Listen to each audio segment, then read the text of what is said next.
Welcome to the Menlo Midweek podcast. My name is Alisha, and I'm here with... Hi, I'm Suzy. And hi, I'm Phil. And we're excited to be talking about this new Hope for Everyone series that we're doing right now. But before we get started, Thanksgiving is approaching. And so, of course, I'm thinking about food. So we've got a couple food-related questions for you guys. Excellent. First off, turkey or ham? Dude. It's not just turkey, but which kind of turkey and fair. how many turkeys. Oh, shoot. So, tandoori turkey, by the way. Oh, okay. Oh, yeah. Okay. Not deep fried. I saw someone on Instagram, they had posted a picture that they saw in some southern city, and it just said, brisket should be the meat of Thanksgiving. I said what I said, and I thought I've never agreed more with the description about Thanksgiving. If I have to pick, it's ham, but honestly, I could pass on both. That's fair. Yeah. Okay. All right. I don't really like turkey. Like I there's a nostalgia to it, but not a big fan. So probably ham. I just think if you only eat something once a year, it's because it's not good. That's fair. That's a good point. Right. Otherwise, we would have it more Right. frequently.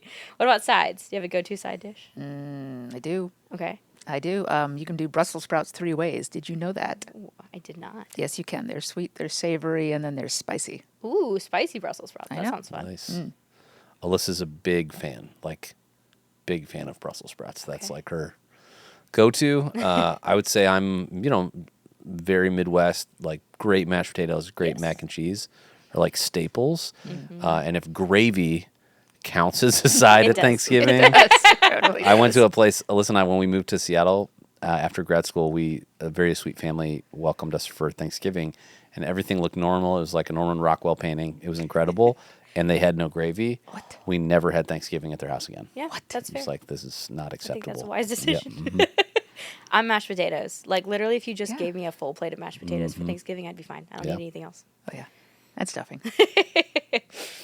Okay, last one. If there was one Thanksgiving dish that was going to disappear forever, you could never have it again, what would it be? Yeah, what's with the squash with the marshmallows on Yes, the I agree top? with this. I agree with and- this. Yep. Yeah, Like the sweet potato, whatever. that's it, sweet Yeah, potato. yeah. No thanks. I agree. Yeah. I feel that way probably about cranberry sauce. Oh, really? It's another one of those things that I'm like, if this was really good, we would have it more often? other times than just Thanksgiving. That's fair. Like, how much of this is just an illusion that we've created for Exactly ourselves? right. Mhm. Well, definitely the nostalgia, right? You Yeah, remember right. the, That's true. And because as a kid, then you're not in the kitchen and you're just smelling it all It's true, day. it's You're true. so For sure. hungry by 3 o'clock. You could like, You're like, this is good. I've Yeah. decided this is good. Yep. I love it. Well, we are going to jump into talking about this past week's message, Don't Stop Believing. And it came from Haggai 1. And it was cool to kind of see what is an ancient story that felt incredibly applicable to us today. So could we get a little bit of an overview, Phil, just of what we talked about on Sunday? Yeah, so we're doing two things at once. We're focusing on a review from what we started a year ago, really a little bit more than a year ago, with our Hope for Everyone initiative, kind of over the next 3 years, a down payment on the next 10 years that God's given us a heart to see the next 3% of the Bay Area meet Jesus through a healthy Menlo church planting and church networks. And we're teaching through a couple key passages this week in Haggai 1, the moment when Israel is now out of exile, and they got like a great start building the temple and a couple key components, and then priorities drifted, and it went a long time, 16 years, without making progress. And so God spoke through his prophet to say, if you're wondering why you're frustrated and things aren't working out, it's because I love you enough for you to like not have a life without me. Like, this is actually for your good. And so God calls them to finish the work they started, to put this kind of, it was never going to be convenient, but saying like, I'm going to put a stake in the ground for generations to come that we will build our life and build our society around the fact that we follow God. And then kind of paralleling that to today, how easy it is for us to like have the best of intentions, and then we get distracted or our priorities drift, and the thing we started, we stopped along the way. And I gave a practical example about how I grew up doing projects around the house with my dad that didn't always get done. And then I think, obviously, as we think about Hope for Everyone, some people made commitments a year ago and then that kind of drifted from their memory, or they didn't and maybe God's still prompting them to pray about it, or they're newer to Menlo and they weren't here a year ago, and man, we want to give them an opportunity to be a part of it. And on top of all of that, give a little bit of an update on what God's done in the last year. So it was, there's like when you preach, there's usually some pretty like tried and true patterns that you follow when you preach. And when you come to a series like this, those patterns are pretty different. So it probably felt a little bit different, but hopefully had something that anybody could take away and apply into their life with God. Absolutely. Absolutely. One of the things that I really loved that we talked about for a little bit, you were talking about how God's correction is an invitation. It's not condemnation. And so we're seeing that happen with the people in the book of Haggai, of God kind of inviting them back. So you said God's not saying work harder. He's saying come back. Yeah. And I just think there's so much momentum and excitement behind that. So I'd love to hear either thoughts from you guys about that. Well, I'm frankly shocked that it's been a year ago since we started this, That's because fair. honestly, it really doesn't feel like it No. to me. But it was also right around the same time that I started coming back to church in person, because I'd been online for so long. But part of the hope for everyone, I think that there was a very strong poke to those of us who were online, and they're like, just try it, just go to a campus, sign up for something at a campus. And honestly, I need pokes. I think we all need pokes. We do. So whoever decided that was one of the pokes to take, thank you. And I came to the Saratoga campus, shout out Saratoga, Yes. and got involved in the kids ministry. But I think the other 3 points were, serve, give, and pray. And honestly, just like 3 really good points for anybody who needs to get going, whether you pick one or all 3. So again, can't believe it's been a year. But I got to say, for me, it's been kind of really effective a year, a good year. Yeah. So, I love that. yeah. I love that. It's kind of responding to that invitation back. I think that's awesome. Yeah, exactly. It's good. Yeah, I think that the last year you go from a whole bunch of stuff in an initiative like this that nobody knows about. Like I'm having all kinds of things and all kinds of meetings and drinking more coffee than ever in my life, and then doing stuff at campuses, and then finally it's like out in front of people, and then it shifts where you're still talking about it, still praying about it, still planning for it, and now you're starting to do it at the same time, and it all sort of stacks. So yeah, in some ways it feels like we started 10 minutes ago, and in other ways it feels like I've been doing it for a decade. But I think what we spotlighted this weekend was just how many things have happened in the last year that we couldn't have prompted. God's the one that had to open the door and provide opportunity. And I just think that when we understand that God is the one that really is the one that brings growth, that brings favor, that moves things forward, then a vision this big, we kind of go, well, yeah, like, oh gosh, how could we do that? We can't, and God is asking for us to co-labor with him. And the great news is he does the heavy lifting, like he always does the heavy lifting. And so just like God, I want to walk with you. I want to be faithful to what you're calling us to do. And I think there's just been such cool momentum to be able to see people respond to that in the last year, and to know that really even within Hope for Everyone, the best is in front of us. Absolutely. Is really, really special. So I love that. That's awesome. It's so encouraging. One of the things we talked about, and we chatted about this a little bit, was this shift that's so easy for us to go from calling to comfort. So I'd love to just kind of us share what that's looked like for us, but then also how can we kind of guard against that drift? What are ways that we can be conscientious of that, as it tends to happen to all of us? what do you think, Suzy? Well, again, when you said it last week, because the story of Jonah is just kind of engaging to look at it from this new perspective. But then as soon as, it's one thing to talk about his entitlement and his issues, but then as soon as we're like, he was comfortable, I'm like, oh, hello.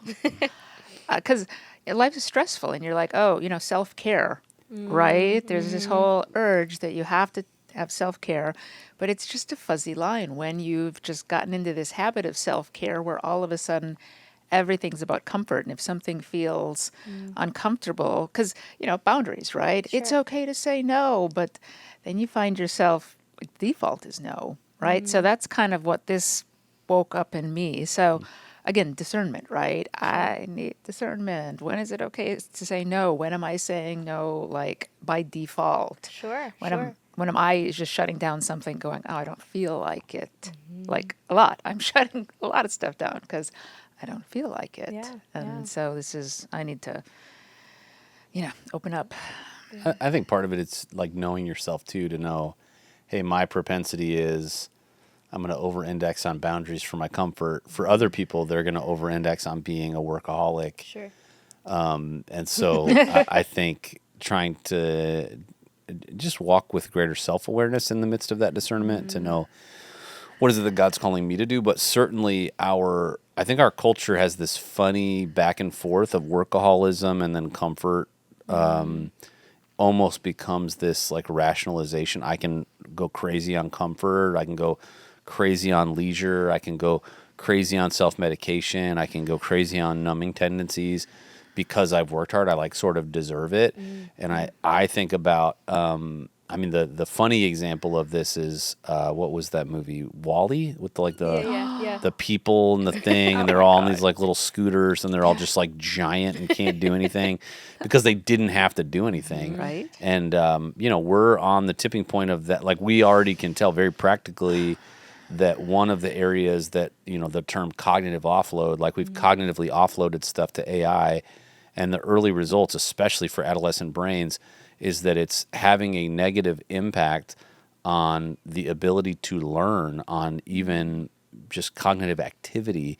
And so there is something about stress and load that God's called us. He's built us to carry it with him. And so when we make comfort the goal, one of the reasons that I think God works to push back against our comfort is actually because a life entirely built around comfort is not good for us. So it's not aligned to God's call for our life. It's not going to move the mission forward. It's not even going to move us forward, like just even practically, right? If you think about the easy shortcuts you can take in your life toward your own comfort, you will end up worse off. And so I think, it's always a wake-up call. You may be a workaholic that at the end of a long day or the end of a long week or the end of a long month, you rationalize something you know is not good for you. And you may be somebody that you're not a workaholic, and everything in your life is about prioritizing comfort as quick as you can. And both of those tendencies have some pretty big shadows to them. Absolutely. I think I fall into the workaholic category, but What? shocker. Yeah. But I find a weird If comfort. you're just listening to this, that was sarcasm. We made it very clear with our faces, but just wanted to say it out loud. in case anyone couldn't tell.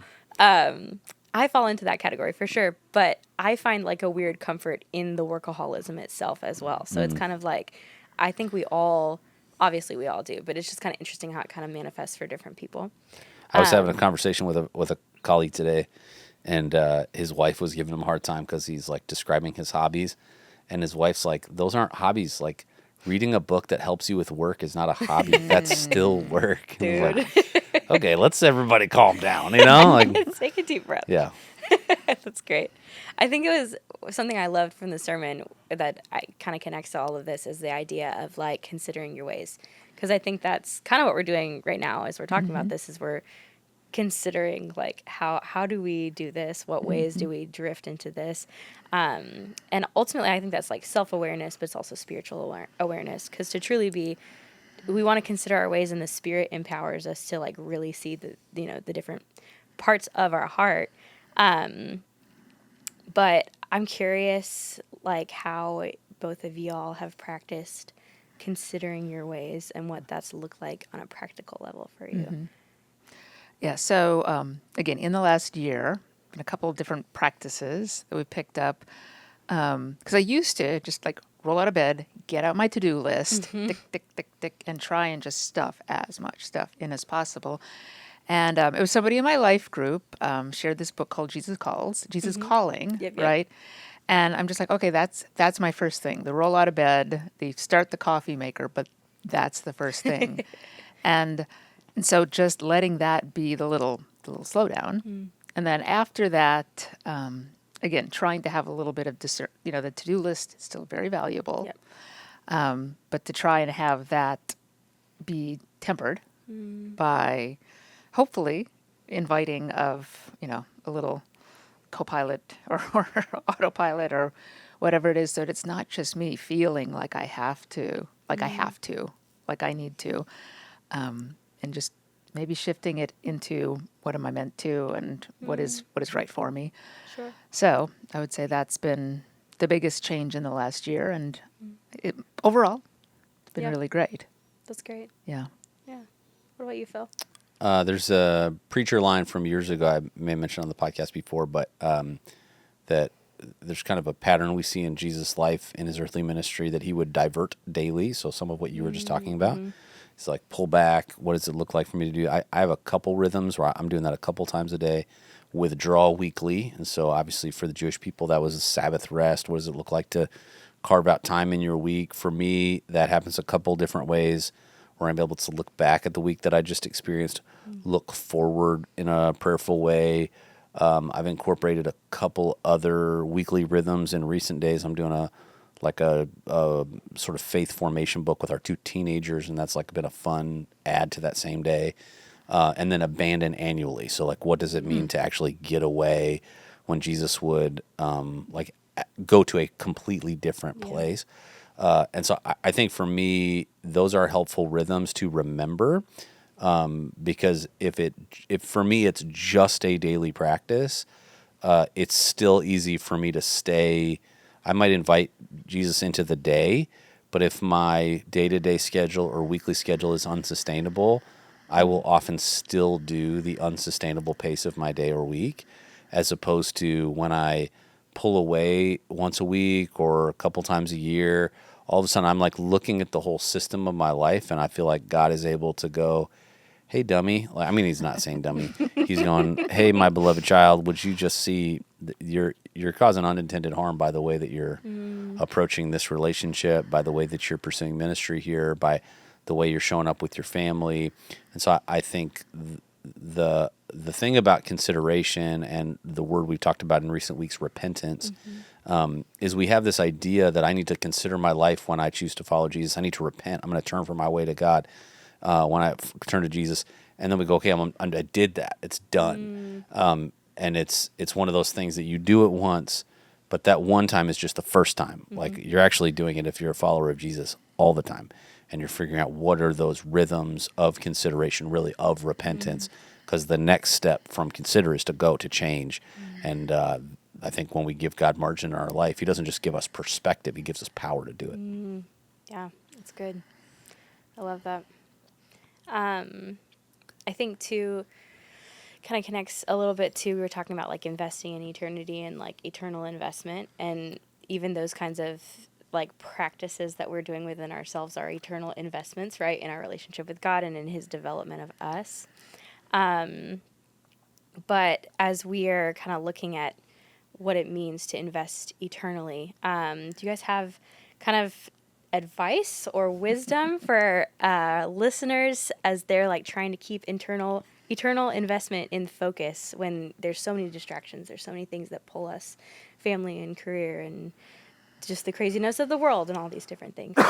Well, I would say this is going to be a little controversial, but I don't just think it's not so easy as to just say what you do. I think a lot of it is like how you do it and why you do it. I think it's easy to be like, well, if you want to invest in eternity, we're doing this thing right now called Hope for Everyone. Of course, but I think everything we do carries the possibility of eternal impact. There's this picture in judgment that one day there'll be a type of judgment, even if you're a follower of Jesus, where everything you've done in your life, it'll hit a purifying fire. And the things that we did with the wrong motives, the things that we did in our lives that really didn't count, the things that really weren't worth that investment, they'll just burn away, piles of smoke. And I think, man, how many years of my life will just burn away like that? And then there'll be the things that I did that modeled the way of Jesus, that showed up well. And that might be like a project that you're doing at work, because whether you do it in word or in deed, you're doing it in the name of Jesus. Like, that doesn't just mean ministry. That means everywhere. It might be something with your kids, or something with your spouse, or something with a family member or friend. Like, you showed up and demonstrated the way of Jesus in that relationship, in that project, in that assignment, in that season, and that will be what's preserved. There's actually some theologians that think that the new heavens and the new earth, this is, probably for a different podcast, but a lot of people think that when they die, they're going to go to heaven if they're a follower of Jesus, which is true, I believe. But that's just eternity. What they don't realize is that's kind of like God's waiting room, that God's actually going to restore heaven and earth to the way that it's always supposed to be. And that doesn't mean he's going to come destroy everything. Like, God's not going to nuke the earth. He's going to restore it. He's going to put it back the way that it's supposed to be. And there's some theologians that are like, what if the most beautiful God-honoring parts of the world didn't change? So what if, say Statue of Liberty, still there in the new, I don't know. Yeah. And so I think about it and go like, man, how can I show up in all the places of my life where I'm showing up with my heart before the Lord and trying to walk faithfully before Him? And because of that, that thing that we're working on, actually that thing could ripple into eternity. So, I think it's easy to create a divide where the stuff you do professionally, unless you're a pastor, doesn't really matter. No, that's not true. Yeah. We can bring eternity from our hearts into our work in anything we do, not just by what we do, but by how we do it. Absolutely. I love that. Anything to add, Suzy? So, I don't know if we do pop culture references yeah. on this podcast, but there's this new Apple TV show right now from the Breaking Bad guy, Vince Gilligan, called Pluribus, where, again, episode 2, so I don't know where this is going, but there's some virus version of that new Earth where everybody is connected and there's no violence and there's there's a few holdouts, and they're looking at this going, this is not human. I can't process this. But right now I'm looking at this going, well, it kind of looks like heaven, right? Everybody gets along, everybody's efficient, but it's just so strange that it's got the X-Files vibe going on. Sure, yeah. And so Like something's ominous. Yeah. it's Yeah. X-Files guy. Yeah, for sure. But yeah, it's just what, there is a way that seems right, and then there is the way. So yeah, trying to invest in one versus the other. And it's just, sometimes you got to stop and think about which is which. Sure. And I think that there are so many places in our life that, if we're honest, we know they're not eternal, and we don't care. And I think that's like the stuff that we just have to, I have to be more intentional. I won't put that on, I have to be more intentional. And I remember for years, I was like one of the people that got like a new iPhone every year. And it was just, I don't remember when, but it was just like, I just felt this twinge in my spirit of like, we weren't going into debt for it or anything. It's fine. I was selling the old one, but it was just like, there was something in me that was like, I need that next thing. I need new. And that was like not a healthy thing. And I had to stop doing that. Or I just got a new computer. My last computer was like 4 or 5 years old, which some of you is like, that's still pretty new. That's like the oldest computer I've had in a long time. Some of it's how I use it, but I think being able to be introspective enough to know, hey, if you're the person that you're using, like I always have to have a new outfit. I'm always jumping from job to job. I'm always in a new relationship. I just think that there's something about eternity that brings a settledness, where the world is calling us to a restlessness. Doesn't mean that you settle for the wrong stuff, for the wrong person, whatever. You have to make that between you and God. But if that is the characterization of your life, I think there's probably some time in the mirror. Absolutely. Ooh, I like that settledness. Yeah. You had said, build something that will outlast you. And on a small level, that made me think of like back during COVID and everything, things had started to kind of open up so you could do outside things. And I think I've mentioned this on here before, but like Filoli is my favorite place in the world. And I remember going there because you could go to the garden and you couldn't go in the house. Right. And I remember going out to like the entrance of the house and they have these giant pillars. And this is an old, like over 100-year-old house, and just being like, okay, it feels like the world's just kind of crazy right now, but this house has been here, this pillar has been here for longer than me. And there was something weirdly comforting about that, but how much more so with eternal investment. Like, this exists beyond time. This exists beyond the earth. Like, there's a steadiness and a comfort there that I think we could all use. Yeah. Well, I think that's when you talk to people who have been in space, right? There's this like, oh yeah, this is way bigger than my immediate problem in life. And then you think, okay, so now put yourself in the perspective of God, who could look at the entire created universe, not just our galaxy, and it's like, it's a pin on the tip of his finger, and he exists outside of time. So he exists at every moment for all of human history simultaneously with the entire universe on the tip of his finger. Like, that feels pretty stabilizing. Yeah. That feels like whatever I'm facing today, the God that I worship is that kind of God. And so I think, that kind of reframing, I think is probably something a lot of us could use as we're in a world that can feel more and more unstable. God is not surprised. He is not alarmed like we get alarmed. His plan is unshaken. And on top of that, we get invited into the work that he's doing Absolutely. through his plan, which is so exciting. Let's see. What else do I want to ask about?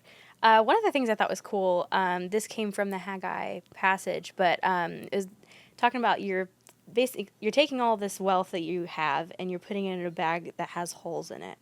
And I'm like, that is a really stark image. So I'd love to hear how you guys have seen that play out in people's lives, in your own life. Like, what does that look like practically? So my first thought, and this is, again, very self-serving, but when I turned 40, which was a while ago, I'm like, I'm going to pour every effort I can into being healthy and aging well. And here I am turning 60. And despite having that be a priority, things are breaking, things are slipping. And it's just so frustrating. I'm like, I did everything right.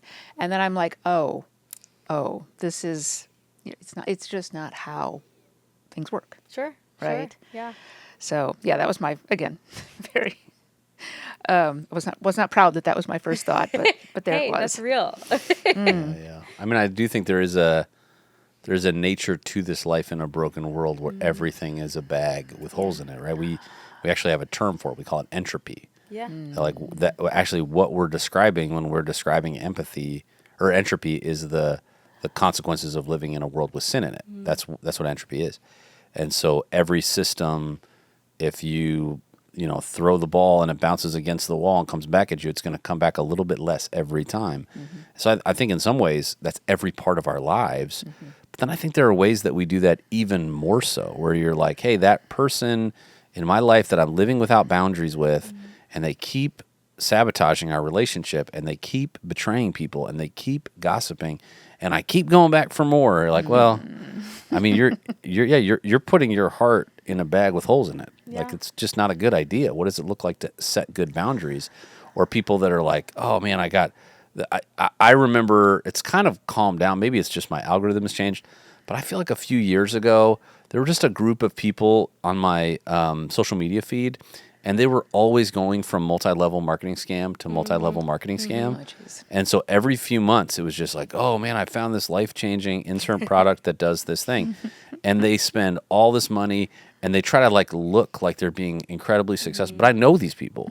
And so it's like, oh yeah, we have to like make it look like that. And you're like, man, that's not even just a bag with holes in it. That's a bag with holes in it in a room with smoke and mirrors. Like, this does not make sense. Yeah. And so I think being able to really look in our own lives, I have a tremendous capacity for self-deception. And so am I really seeing the right return on investment, or am I conjuring it up to make it look like that for the sake of my own reputation, for the sake of my own ego?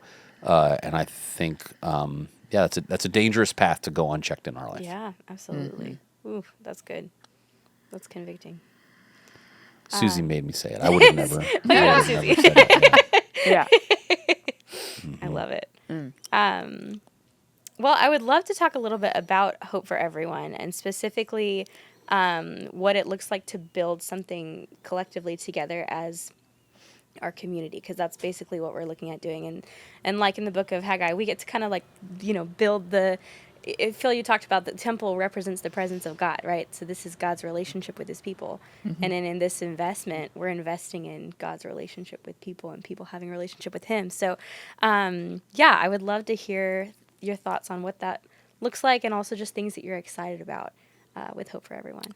Yeah, I mean, when we talked about this a year ago, sometimes people were like, "Hey, can we see renderings or whatever?" And I'd be like, "Well, that's what we need the money for." Like, we didn't spend a bunch of money before we asked. Like, we really are at the point where we're starting this conversation together.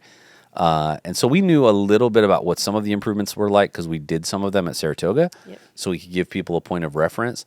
But then I think the Menlo stuff of, hey, we've got 2 campuses where we want to make significant improvements, but we don't own the buildings, and we're in short-term leases, and there's just probably an opportunity for us to think differently about this long-term if we find the right building. And the reason that we're so grateful for a place like Menlo Saratoga or for Menlo Park is because these are buildings that are not going anywhere. They're buildings that, by the grace of God, we have and get to be there by God's grace decades from now and just get better and better. And then for San Mateo and Mountain View, it's just much more tenuous when you lease spaces like that. And so to be able to think about at least a long-term lease, if not a purchase, I think that stuff's really fun to dream about. The improvements that we're talking about for Menlo Park and Saratoga are really significant. So I'm excited to show people those next week, the improvements we've already made, and then really to put literally our money where our mouth is and have church planting happening. That group of pastors that this year, above and beyond, we've already given away $1 million to church planting this year. And so that's amazing. And then to have 80 churches in this kind of network we've been able to help start, and 800 churches connected throughout the Bay Area, those are just not normal things. And I think that for Menlo a year ago, we said, we're going to take the influence God's given us and we're going to give it away so that the kingdom of heaven might be revealed in the Bay Area. And so, there's tons. When I'll like talk to friends and they're like, "Oh, we're working on this or working on this," and I'll describe what happens, and they're like trying to give me credit. I'm like, "Oh, no, I'm living in the answered prayers of generations before I got here. I've been here for 3 years. This is not because I did a great job for 3 years. It's because saints have been doing a great job year after year after decade after decade after century, and we just want to be faithful to what God's doing right now in this place." And so, these 3 years represent a significant investment, but I'm really excited about so many of the different aspects of what God's already doing. Absolutely. I love that. Suzy? So Phil gives you the answer from, the mechanic who's working on the engine. Right. And just from, somebody, walking through the showroom. And again, I don't know if they're necessarily part of the initiative, but the things that I've seen that have been so cool, the description about the middle school space where anybody can come and kids are like, you're just giving us pizza. You're just giving us a safe place to go where we don't have to like huddle in front of a Walgreens. And I'm just like, I love that picture of the church that is just available. You don't have to believe. You don't have to, sign a pledge. And I love that sort of stuff's happening because I've been that middle school kid who didn't have any place to go. Sure. So I love that. And I love the idea of church planting because it's my whole life I've gone to a big stone church full of church people, but I think it's really exciting that we get to support stuff that's experimental and meeting people where they are and just being really real. So love it. Yeah, I agree. I think from my role, and also just like being, the multi-site thing, I just love it because you really get into your community, into the local. We did like our Halloween event recently, and just seeing the ways that we can impact a community that would not necessarily want to be at a church. Like, you don't necessarily know what they think, but we're getting to do these things where they feel loved and they feel seen, and they have questions now that they maybe wouldn't have asked before. And it's exciting to see that momentum, especially in the Bay, because I feel like yeah, like you're saying, people have the space to like be who they are, and I think that's what really draws in a lot of ways and brings a lot of hope for everyone. And I think at the same time as all this stuff is happening, and God's doing so much in the life of leaders and churches, at the very same time, we really are seeing a sea change in the cultural conversation about faith in our region. Yes. And where not very many years ago, basically to be a Christian in the Bay Area was you have to be an idiot. Like Right. you must be stupid. And the secular promise was if we can just get rid of God and sort of become our own God through technology, Sure. then everything will be happy, everything will be great. And I would just say the secular promise has failed. Yeah. And I think even people that are not sure about Jesus are pretty sure that that secular promise is not the one to lean into.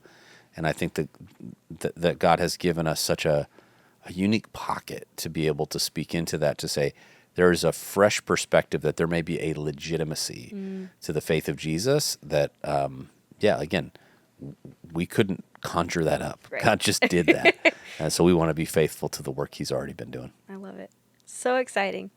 Well, as we head into the Thanksgiving and Christmas season, we've got some really awesome opportunities to put our faith into action and to engage. And so if you want to get involved, you can check out menlo.church/hope. And there you can find out ways that you can serve, ways that you can give. And then we've also got some cool upcoming service projects. We've got Giving Tree, Help One Child, which is a way that we can help provide Christmas gifts for kids who might not otherwise have them in the foster care system. And then we've also got our campus decorating days. Are you coming, Suzy? You will see. Yes, you will. Amazing. I'm excited. It's Yep. going to be fun. But we'll see you next weekend as we continue in the Hope for Everyone series. Don't stop believing, and thanks for being with us today.